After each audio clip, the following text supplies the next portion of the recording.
We're all familiar by now with the accelerated program for the shuttle that NASA had planned in 1986, 15 missions in all, with a very strong emphasis on space research.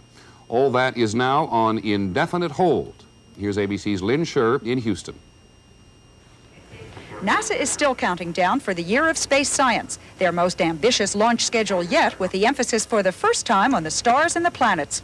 So the freeze on the shuttle program could be devastating to the scientific community. The most immediate delay, the probe called Astro, scheduled to be deployed by Columbia in March. Its target, Halley's Comet.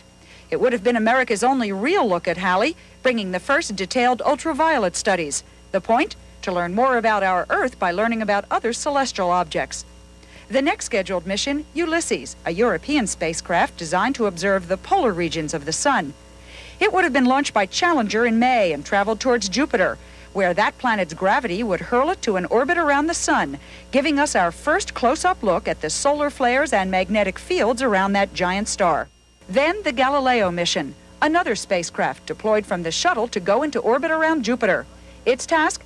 To send back high-resolution photographs of the planet, its moons, and its rings, and to send out its own probe to relay the first details about the atmosphere around Jupiter.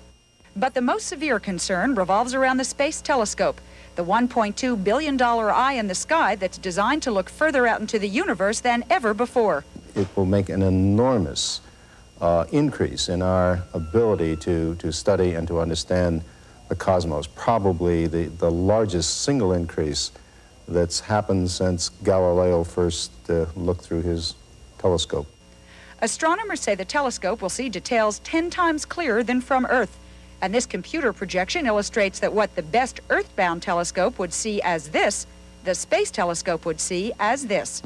All of these things are tied to a timetable determined by celestial mechanics, exactly where the planets are at specific periods of time. And so one doesn't have complete flexibility in delaying or moving these missions around. That's true of Ulysses and Galileo because Jupiter won't be in the same position for another 13 months, and Halley's Comet won't return for another 76 years. But all the science missions may simply have to wait until the questions about human safety in space are answered. Lynn Scher, ABC News, Johnson Space Center, Houston. And there is the business.